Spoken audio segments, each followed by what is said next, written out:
मेरे प्रियजनों, आप सभी को विनोद गढ़वाल का नमस्कार। कैसे हैं आप सभी? आज एक बार फिर से मैं आप सभी का बहुत बहुत स्वागत करता हूं आपके अपने YouTube channel study with Vinod Garhwal पर। भारतीय राज्य व्यवस्था इंडियन पॉलिटी की हमारी सीरीज लगातार जारी है। पॉलिटी के तहत हम भारतीय संविधान का अध्ययन कर रहे हैं। संविधान की सीरीज हमारी जारी है और संविधान के अंतर्गत अभी तक हमने भारतीय संविधान सभा का गठन, कैसे संविधान तैयार हुआ, संविधान का स्रोत, संविधान की विशेषताएं और संविधान की प्रस्तावना को हम पढ़ चुके हैं। अब हमने भारतीय संविधान के भाग पढ़ना चालू किए हैं। जैसा कि आपको बताया गया है पहले ही मेरे द्वारा कि भारत का जो संविधान है, प्रस्तावना में भी हमने पढ़ा था कि 26 नवंबर 1949 को संविधान सभा द्वारा भारतीय संविधान को अंगीकृत, अधिनियमित और आत्मार्पित कर लिया गया है।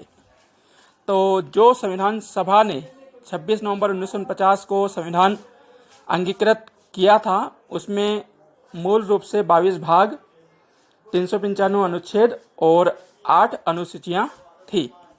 तो इन्हीं 22 भागों का हम क्रमबद्ध रूप से अध्ययन करेंगे और इन 22 भागों में जो अनुच्छेद हैं उनको भी हम कवर करते जाएंगे। तो पिछले वीडियो में हमने भारतीय संविधान का भाग 1 संघ और उसका राज्य क्षेत्र देखा है और इसमें हमने अनुच्छेद 1 से 4 को पढ़ा भी है। आज के इस वीडियो में हम भारतीय संविधान भाग 2 का अध्ययन करेंगे जो कि नागरिकता से संबंधित है। यदि अभी तक आपने चैनल को सब्सक्राइब नहीं किया है तो प्लीज़ अभी इसी समय चैनल को सब्सक्राइब करें और बेल आइकन का बटन अवश्य दबा दें ताकि आपको नोटिफिकेशन मिल सके नए वीडियो अपलोड होने का और आप उसे सुन सकें। चलिए हम शुरू करते हैं। भारतीय संविधान भाग 2 नागरिकता। सबसे पहले आपको ये जानकारी होना चाहिए कि भारतीय संविधान का भाग 2 जो है नागरिकता, उसमें कितने उपबंध है, कितने अनुच्छेद हैं। तो जो नागरिकता वाला चैप्टर है हमारा भाग 2, उसमें अनुच्छेद 5 से 11, भारतीय संविधान के अनुच्छेद 5 से 11 में व्यवस्था की गई है। नागरिकता संबंधी विभिन्न प्रावधान देखने को पढ़ने को मिलते हैं। तो सबसे पहले हम देखते हैं कि नागरिकता कहते किसे हैं, नागरिकता होता क्या है, नागरिकता शब्द का प्रयोग किसने सबसे पहले किया। तो राजनीति विज्ञान में नागरिकता शब्द का सबसे पहले प्रयोग अरस्तु ने किया। अरस्तु, जिसे राजनीति विज्ञान का जनक माना जाता है, फादर ऑफ नेशन, अरस्तु को ही माना जाता है। तो अरस्तु ने नागरिकता शब्द का सबसे पहले प्रयोग किया है। अब नागरिक है क्या, किसे नागरिक हम कहते हैं? तो नागरिक मनुष्य की उस स्थिति का नाम है जिसमें मनुष्य को एक स्तर प्राप्त होता है। अर्थात दूसरे शब्दों में मैं कहूँ तो किसी विशेष राज्य द्वारा नागरिकों को राजनीतिक एवं नागरिक अधिकार प्रदान किए जाते हैं और वह नागरिक अपने देश के प्रति, अपने राज्य के प्रति निष्ठावान रखता है, उसमें भक्ति रखता है, उसे नागरिक कहा जाता है। अब नागरिक तो हर देश में होते हैं। हम देखते हैं भारत में मैं और आप, हम नागरिक हैं। इसी प्रकार पाकिस्तान में जो लोग रहते हैं वो नागरिक हुए। अमेरिका, ब्रिटेन, फ्रांस, रूस, चीन, जर्मनी, जापान, सभी देशों में जो लोग रहते हैं वो अपने अपने देश के नागरिक कहलाते हैं। किंतु नागरिक किस राज्य के हैं वह डिपेंड करता है उसके दर्जे से, जो स्तर उसे प्रदान किया गया है, जो राजनीतिक और नागरिक उसे अधिकार प्रदान किए हैं, उससे नागरिकता स्पष्ट होती है कि आपको किस देश के नागरिकता प्राप्त है, आप किस देश के नागरिक हैं। जैसे हमारा नागरिकों को कई अधिकार दिए हैं। भारत का जो नागरिक है वह वोट देने का अधिकारी है, मतदान कर सकता है, चुनाव लड़ सकता है, संवैधानिक पद पर निर्वाचित हो सकता है, तमाम सारे अधिकार हैं। विशेष करके हम बात करें तो अनुच्छेद 15, 16, 19, 29, 30 ये कुछ ऐसे अधिकार हैं जो कि भारतीय नागरिकों को ही प्रदान किए गए हैं। अब हम दूसरा पक्ष भी देखते हैं, विदेशी नागरिक। नागरिक देशी भी होते हैं, विदेशी। एक जो जिस देश की मान्यता प्राप्त होती है, जिस देश उन्हें अधिकार प्रदान करता है, वो नागरिक कहलाते हैं। विदेशी नागरिक एक लाइन में हम कहें तो जिन व्यक्तियों को राजनीतिक एवं नागरिक अधिकार प्राप्त नहीं होते हैं, वे विदेशी नागरिक कहलाते हैं। संविधान का अनुच्छेद जो 22 है वह विदेशी नागरिकों के लिए निषेधात्मक है, प्रतिबंधित है। ये हमने समझा नागरिक कहते किसे, नागरिकता होती क्या है।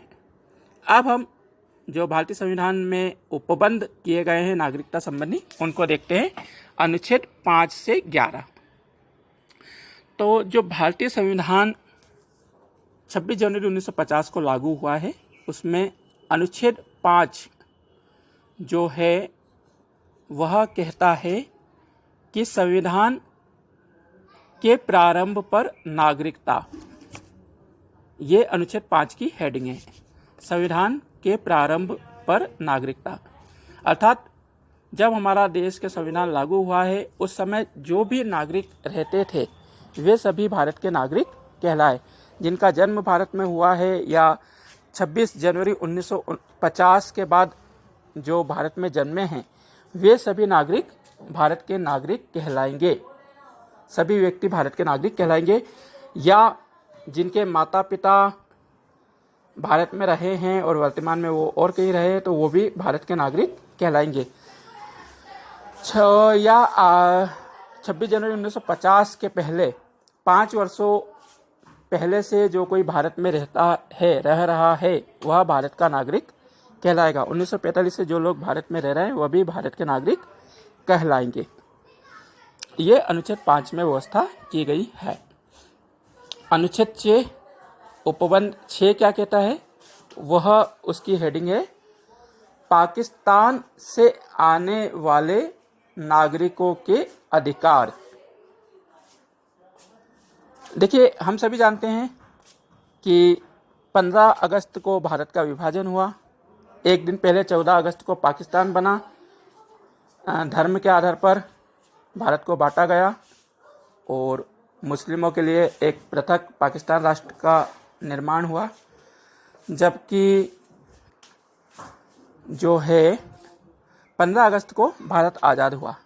तो आज़ादी के पश्चात, विभाजन के पश्चात जो लोग पाकिस्तान से आए उन्हें भी नागरिकता प्रदान की गई है। वे नागरिक होंगे भारत के, किंतु इसके लिए 2 व्यवस्थाएं हैं, 2 शर्तें रखी गई है, 2 कंडीशन हैं, 2 स्थितियां हैं जिनको पूरा करने के बाद वे भारतीय नागरिक कहलाएंगे। अब वे 2 स्थितियां क्या है, एक तो ये कि ऐसे व्यक्तियों के माता पिता अविभाज्य भारत के नागरिक रहे हों या उनका जन्म भारत में हुआ हो।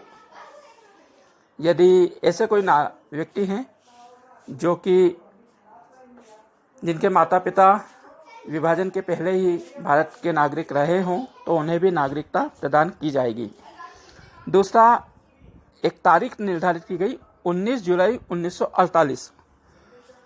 ये तारीख आप याद रखिएगा। 19 जुलाई 1948 के पहले जो व्यक्ति पाकिस्तान से भारत आ गए हैं उन्हें भारत की नागरिकता प्रदान कर दी जाएगी।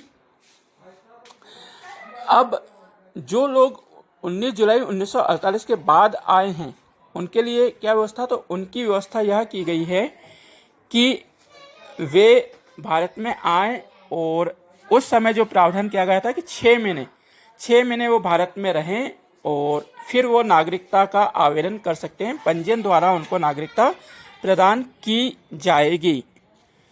वो अनुच्छेद 6 में इसका प्रावधान किया गया है और 6 महीने बाद सरकार यह देखेगी कि नागरिकता के संबंध में उनको नागरिकता दी जाए या नहीं। 6 महीने में उन्होंने कोई अपराध तो नहीं किया है, किसी प्रकार का कोई प्रकरण तो नहीं है, कोई गलत व्यक्ति तो नहीं है। ये सारी जांच करने के बाद उन्हें नागरिकता प्रदान कर दी जाएगी। ये अनुच्छेद 6 कहता है। अनुच्छेद 7 पाकिस्तान, भारत में पाकिस्तान जाने वाले नागरिकों के अधिकार। यह अनुच्छेद 7 की हेडिंग है। इसके तहत व्यवस्था की गई है कि ऐसे भारतीय जो आज़ादी से पहले, जो विभाजन से पहले पाकिस्तान चले गए थे, किंतु बाद में उन्हें अफसोस हुआ, उनको पाकिस्तान का रहन सहन अच्छा नहीं लगा है और वो वापस भारत आना चाहते हैं, तो उनको कैसे नागरिकता दी जाएगी। इसके लिए भी व्यवस्था वही की गई है। 19 जुलाई 1948 के पहले यदि वे भारत आ गए हैं तो उन्हें नागरिकता दे दी जाएगी। यदि 19 जुलाई 1948 के बाद आए हैं तो फिर उन्हें 6 माह रहना होगा और 6 माह के बाद आवेदन करना होगा। किसी भी प्रकार का कोई प्रकरण, कोई अपराध नहीं होगा तो उनको नागरिकता दी जाएगी। यह व्यवस्था अनुच्छेद 7 में की है। 6 और 7 आप ध्यान में रखिए। 6 में कहा गया पाकिस्तान से आने वाले भारतीयों को नागरिकता के अधिकार।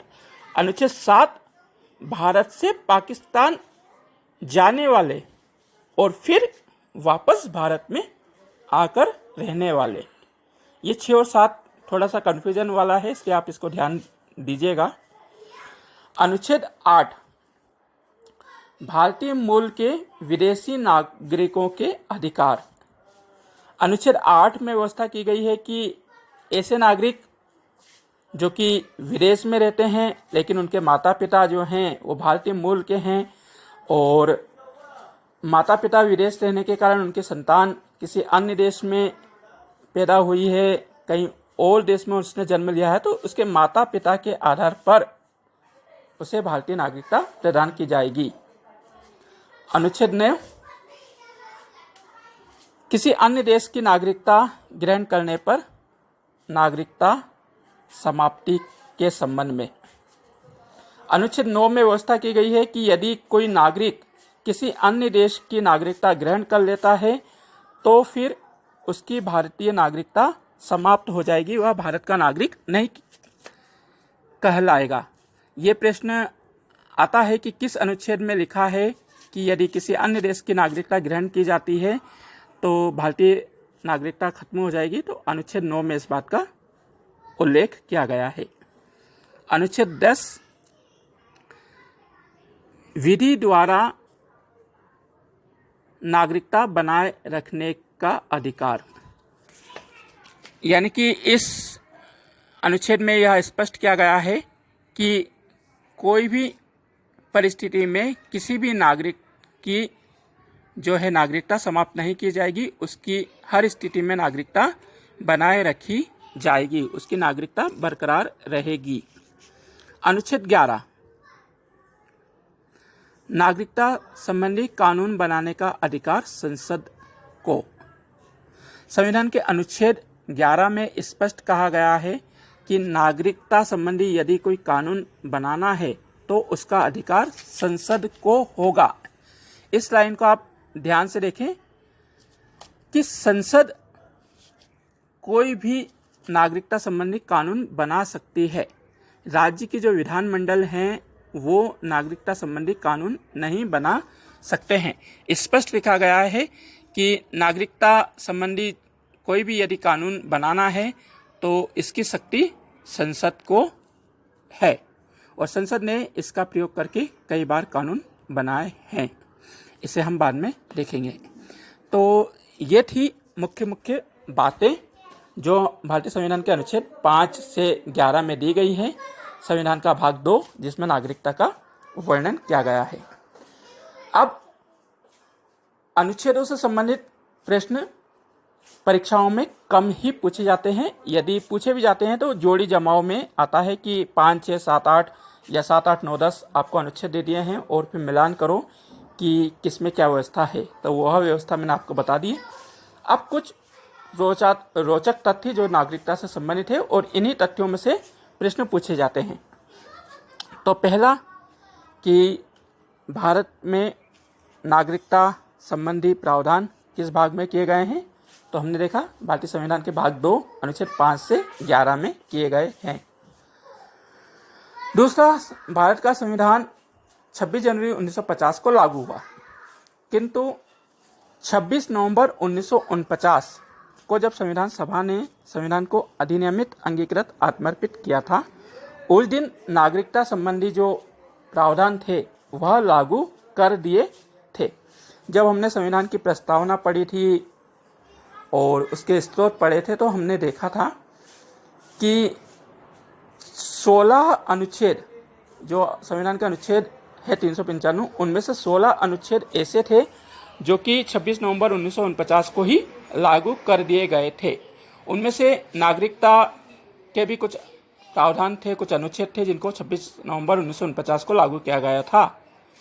कौन कौन से थे वो? तो अनुच्छेद 5, 6, 7, 8 और 9। 5, 6, 7, 8, 9 ये ऐसे अनुच्छेद थे जिनको 26 नवंबर 1949 को ही लागू कर दिया गया था, क्योंकि नागरिकता बहुत महत्वपूर्ण विषय है, इस कारण इसे 26 नवंबर 1949 को ही लागू कर दिया गया था। तीसरी बात, संविधान के रचयिता, संविधान के जनक, प्रारूप समिति के अध्यक्ष, भारत के पहले विधि मंत्री डॉक्टर भीमराव अंबेडकर ने नागरिकता संबंधी भाग को सबसे कठिन भाग बताया है। भीमराव अंबेडकर जी का मानना है कि संविधान में जितने भी भाग हैं उनमें सबसे कठिन भाग है तो वह है नागरिकता का, क्योंकि देखिए नागरिकता बहुत महत्वपूर्ण है। नागरिकता यदि किसी की नहीं रहे तो वह कैसे जीवन यापन करेगा, यह बहुत बड़ा प्रश्न है। उदाहरण हम देखें, अभी जो म्यांमार है वहाँ पर रोहिंग्या जो मुसलमान हैं उनकी नागरिकता समाप्त कर दी है और वो यहाँ वहाँ अब भटक रहे हैं, कितना परेशान हो रहे हैं वो हम सब देख रहे हैं। और नागरिकता से संबंधित अभी हाल ही में भारत में भी विवाद चल रहा है, जो CAA आया है उसको लेकर, तो काफ़ी मुश्किलें हो रही हैं। और माना जा सकता है कि अंबेडकर जी ने जो कहा था वह कथन सही है कि नागरिकता संबंधी जो भाग है वह बहुत कठिन है। नंबर 4, नागरिकता संबंधी नियम। नागरिकता संबंधी जो नियम है उसको अनुच्छेद 11 में दिया है और संसद के पास अधिकार है कि वह इसके संबंध में नागरिकता के लिए नियम बनाए। एक और रोचक तथ्य है कि नागरिकता किस प्रकार की है। नागरिकता 2 प्रकार की होती है, एकहरी नागरिकता और दोहरी नागरिकता। भारत में किस प्रकार की नागरिकता अपनाई गई है? भारत में एकल नागरिकता को अपनाया गया है, एकहरी नागरिकता की व्यवस्था की गई है। ब्रिटेन के समान हमारे देश में एकहरी नागरिकता की व्यवस्था है। जब हमने संविधान की विशेषता और संविधान के स्रोत पढ़े थे तो हमने देखा था कि भारत में एकहरी नागरिकता है और एकहरी नागरिकता की जो व्यवस्था है वह हमने ब्रिटेन के संविधान से ली है। आज हम भारत के किसी भी राज्य में रहते हों, चाहे वो तमिलनाडु में हो, आंध्र प्रदेश में हो, मध्य प्रदेश में हो, उत्तर प्रदेश, बिहार, हरियाणा, पंजाब, किसी भी राज्य में रहते हों, लेकिन हमारी एक ही नागरिकता होती है, वह है भारतीय। जबकि हम अमेरिका की बात करें तो अमेरिका में दोहरी नागरिकता है, वहाँ पर केंद्र की अलग लेना होती है और जिस राज्य में रहते हो वहाँ की नागरिकता आपको अलग से लेना होती है। तो हमारा यहाँ एकहरी नागरिकता को अपनाया गया है, आप इसे याद रखें। अब हम बात करते हैं नागरिकता अधिनियम 1955, भारतीय नागरिकता अधिनियम 1955। देखिए ऊपर बताया है मैंने कि संविधान के अनुच्छेद 11 में नागरिकता के संबंधी कानून बनाने का जो अधिकार है वह संसद के पास है। तो संसद ने अपने इसी अधिकार का प्रयोग करते हुए सन 1955 में नागरिकता कानून अधिनियम बनाया और इसमें स्पष्ट लिखा गया कि नागरिकता प्राप्त करने के क्या तरीके होंगे, नागरिकता कैसे प्राप्त की जा सकती है, उसके आधार क्या होंगे, या नागरिकता किस प्रकार से समाप्त होगी, कैसे नागरिकता आपकी खत्म होगी। इसका स्पष्ट विवरण हमको देखने को मिलता है। 26 जनवरी 1950 को जो संविधान लागू हुआ और 1955 में नागरिकता कानून अधिनियम बना, इसमें अब तक छोटे मोटे बड़े 9 संशोधन हुए हैं। कब कब हुए मैं जरा सा बता देता हूँ आपको। 1955 में भारतीय नागरिकता कानून अधिनियम बना।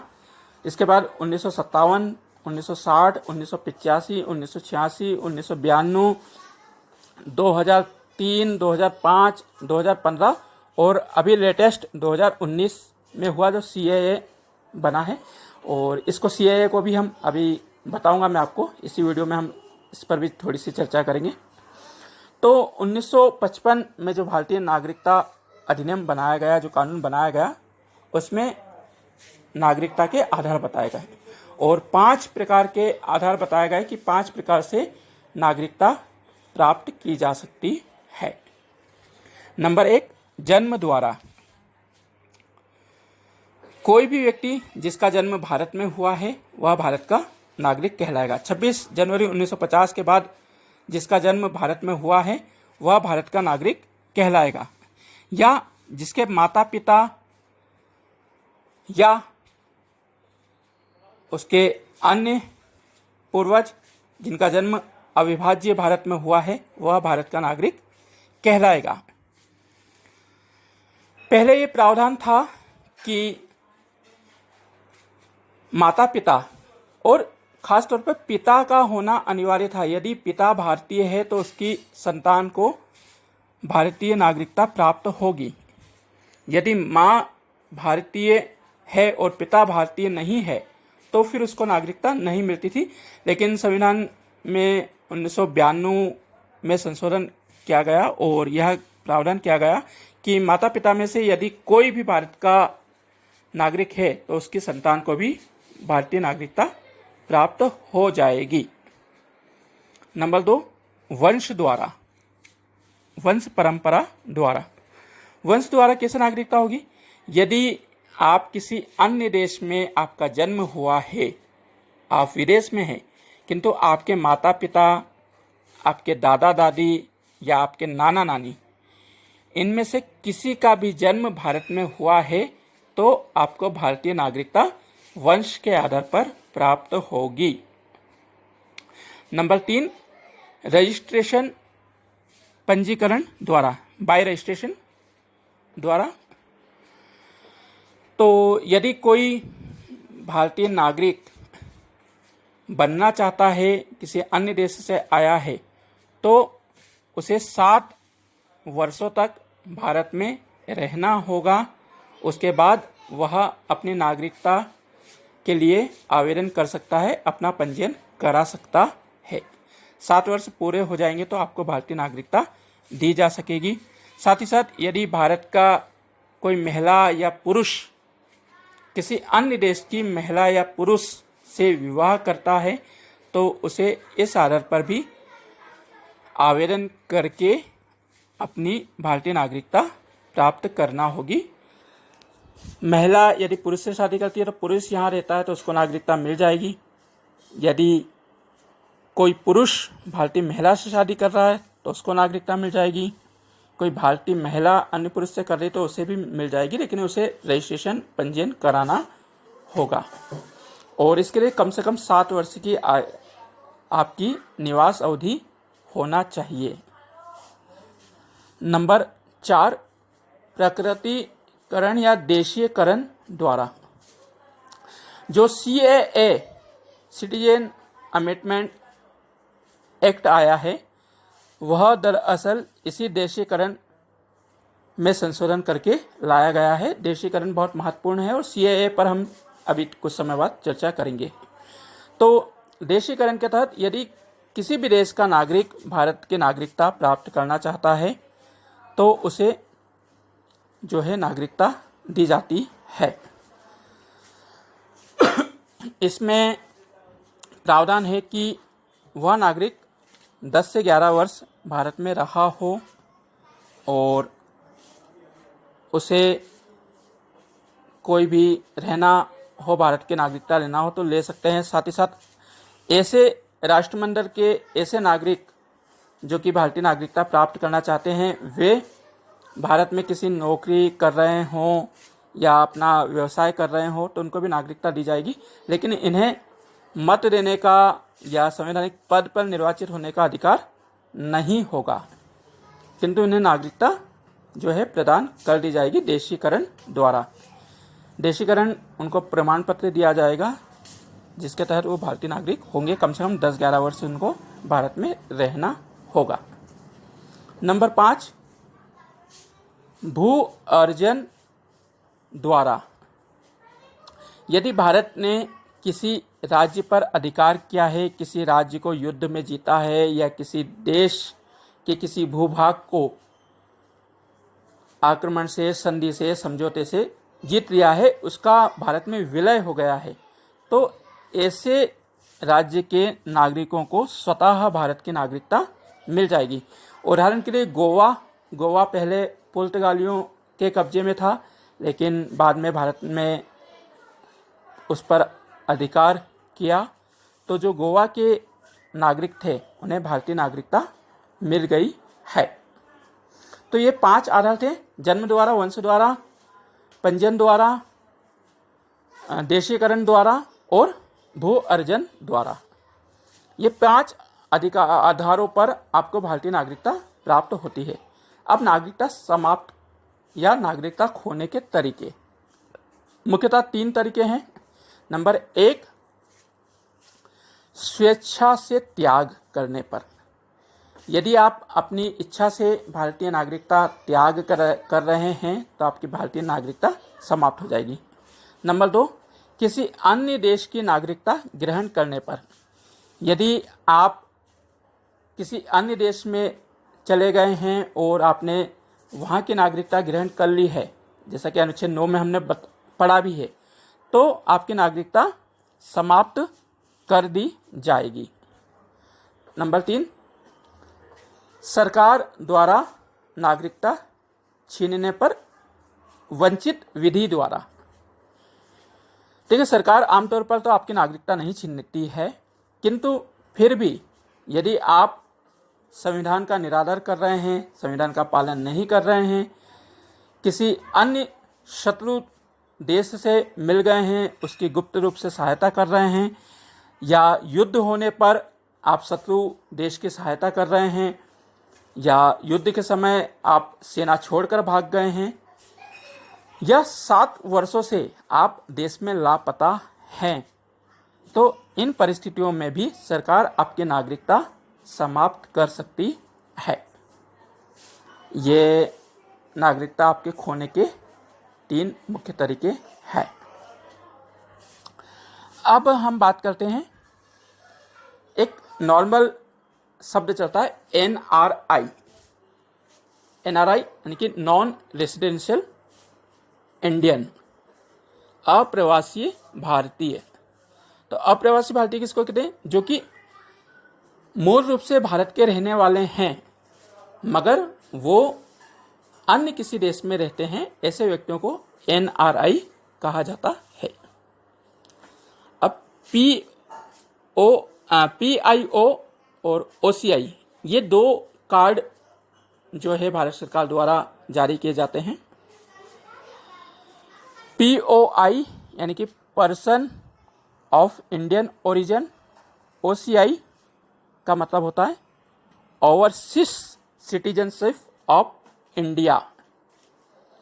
तो 2003 में लक्ष्मीमल सिंघवी समिति की रिपोर्ट पर यह व्यवस्था की गई थी, और लक्ष्मीमल सिंघवी जो समिति थी उसने 16 देशों की एक लिस्ट बनाई थी। इनमें मुख्यतः America, Britain, France, Ireland, Netherlands, Switzerland, Sweden, पुर्तगाल, इटली, नॉर्वे इत्यादि। ये 16 देश ऐसे थे जहां के नागरिकों को भारतीय नागरिकता प्रदान करने हेतु OCI कार्ड इशू किया गया था। तो हालांकि POI और OCI को 2015 में जो है एक कर दिया गया है। OCI अभी हम और विस्तार से देखेंगे। तो इस प्रकार की यह व्यवस्था की गई थी और इन लोगों को बिना पासपोर्ट के भी ये भारत की यात्रा कर सकते हैं, यानी कि इनको वीज़ा की आवश्यकता नहीं होती थी POI और OCI कार्ड धारकों को।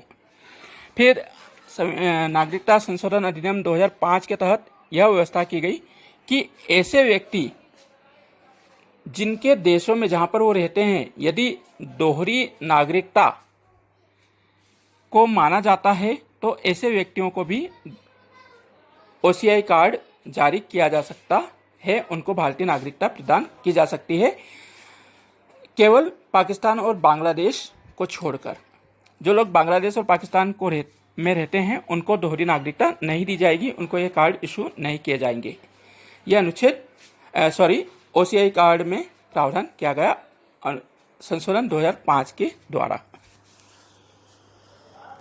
और 2015 में POI और OCI दोनों कार्डों को मर्ज कर दिया गया।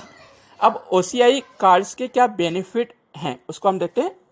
ओवरसीज सिटीजनशिप ऑफ इंडिया, यानी कि जो समुद्र पार के देश हैं उनके नागरिकों को इंडिया, एक तो यही कि यह बिना पासपोर्ट के, बिना वीज़ा के भारत में आ जा सकते हैं, व्यापार कर सकते हैं, रह सकते हैं। और यदि ये नागरिकता चाहते हैं भारत की तो इनको यह अधिकार है कि जो 7 साल का बंधन है कि 7 साल में आप निवास करेंगे तभी आप पंजीयन द्वारा नागरिकता प्राप्त कर सकते हैं। OCI कार्ड धारकों को व्यवस्था की गई है कि 5 वर्ष बाद भी आपको भारतीय नागरिकता प्राप्त हो सकती है, यानी कि 5 वर्ष यदि आप भारत में रहते हैं तो आपको भारतीय नागरिकता मिल जाएगी। जबकि देशीकरण में क्या होता है कि 10 साल 11 साल रहना होता है। और उसमें एक कंडीशन और भी है कि आप संस्कृति में रम बस गए हों, भारतीय संविधान की एक भाषा आपको आती हो, ये सारी कंडीशन देशीकरण में है। लेकिन OCI कार्ड धारकों के लिए यह व्यवस्था है कि वो व्यापार कर सकते हैं, नौकरी कर सकते हैं, यहाँ रह सकते हैं और नागरिकता ग्रहण कर सकते हैं 5 साल बाद ही। तो ये था OCI। अब हम देखते हैं CAA, जो लेटेस्ट संशोधन है 2019 में हुआ है, भारतीय नागरिकता संशोधन अधिनियम 2019। सबसे पहले ये CAB था, सिटीजनशिप अमेंडमेंट बिल, नागरिकता संशोधन विधेयक। जब कोई भी विधेयक कानून बनता है, जब संसद से पारित हो जाता है तभी वह कानून बनता है। और CAB जब पारित हो गया तब वह CAA बन गया। CAA का मतलब होता है सिटीजनशिप अमेंडमेंट एक्ट 2019। अब इसमें सबसे ज़्यादा विवाद क्यों छिड़ा? इसमें संशोधन किया गया, सिटीजन अमेंडमेंट एक्ट 2019 जो है, इसमें नागरिकता संबंधी जो प्रावधान है उनमें संशोधन किया गया। इसमें क्या व्यवस्था की गई? इसमें जितना मैंने पढ़ा है उसके अनुसार इसमें 3 देश, कौन कौन से? पाकिस्तान, बांग्लादेश और अफगानिस्तान, इन 3 देशों के कोई नागरिक यदि भारतीय नागरिकता प्राप्त करना चाहते हैं, और इन 3 देशों के भी 6 समुदाय कौन कौन से? हिंदू, बौद्ध, जैन, सिख, पारसी और ईसाई। इन 3 देशों के ये 6 समुदाय की यदि कोई नागरिक भारतीय नागरिकता ग्रहण करना चाहते हैं तो उन्हें 5 वर्ष भारत में रहने के उपरांत ही भारतीय नागरिकता दे दी जाएगी। इन्हें अवैध नागरिक नहीं माना जाएगा, वैध नागरिक माना जाएगा। इसके लिए एक तारीख भी निर्धारित की गई है, वह है 31 दिसंबर 2014। 31 दिसंबर 2014 के पहले जो पाकिस्तान, बांग्लादेश और अफगानिस्तान से आ गए हैं, हिंदू, बौद्ध, जैन, पारसी, ईसाई, सिख, तो उनको भारतीय नागरिकता दे दी जाएगी।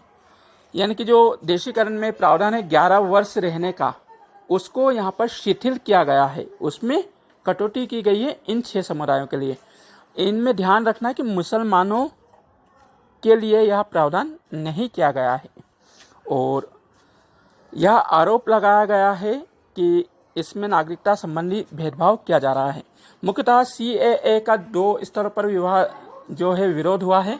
एक तो पूर्वोत्तर में जो विरोध हुआ है वह इस बात को लेकर हुआ है कि कोई बाहरी लोग आएंगे तो हमारी जो संस्कृति है, हमारे जो रीति रिवाज परंपराएं हैं, हमारे जो संसाधन हैं, उसका नुकसान होगा, उसका ह्रास होगा।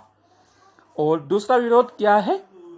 देश के अन्य भागों में जो विरोध हुआ है वह मुसलमानों को शामिल ना करने के आधार पर हुआ है। आरोप लगाया गया है कि यह भेदभाव किया जा रहा है नागरिकता देने के संबंध में।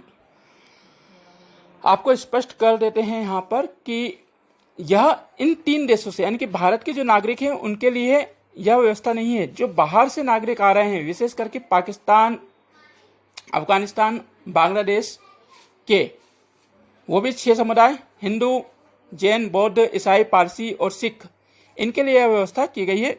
भारतीय नागरिकों की नागरिकता किसी भी प्रकार से छीनी या खत्म नहीं होगी, केवल मुसलमानों को इससे बाहर रखा गया है।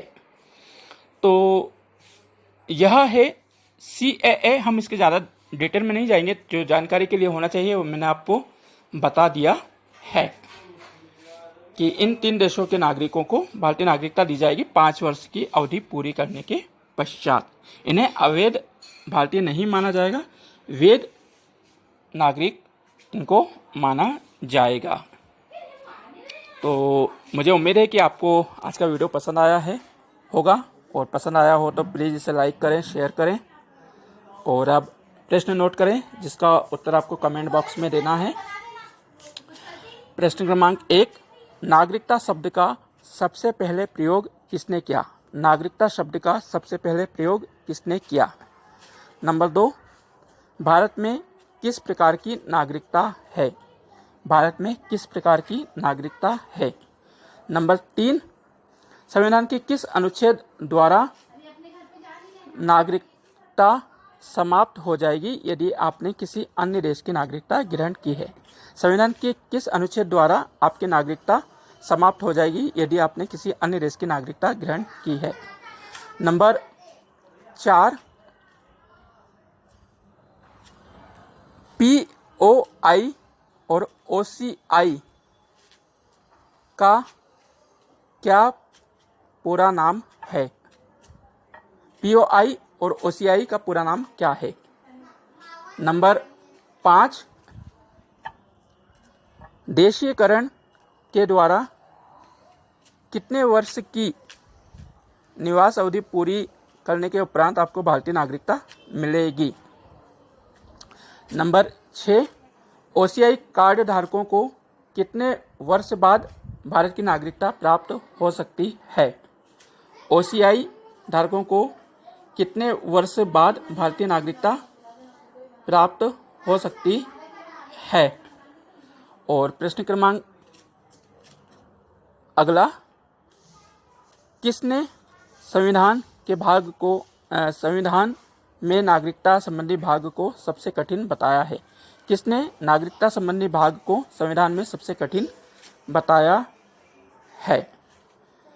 CAA का पूरा नाम कब है? CAA का पूरा नाम कब है? और अगला प्रश्न है, किन 3 देशों के हिंदू, बौद्ध, ईसाई, पारसी, सिख, जैन को भारतीय नागरिकता मिलेगी? किन 3 देशों के नागरिकों को, जो कि हिंदू, बौद्ध, ईसाई, सिख, पारसी, जैन धर्म के हैं, उन्हें भारत की नागरिकता मिलेगी? मुझे उम्मीद है कि आपको आज का वीडियो बहुत पसंद आया होगा। पसंद आया हो तो प्लीज़ इसे लाइक करें, शेयर करें, मेरे चैनल को सब्सक्राइब करें और अधिक से अधिक शेयर करें। कमेंट बॉक्स में उत्तर दें, अपना कमेंट बताएं कि आपको आज का वीडियो कैसा लगा है।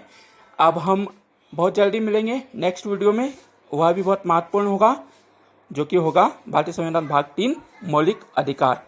आज के लिए इतना ही, अब मुझे इजाज़त दीजिए। नमस्कार, धन्यवाद, thank you for watching my YouTube channel. जय हिंद, जय भारत। Pause button.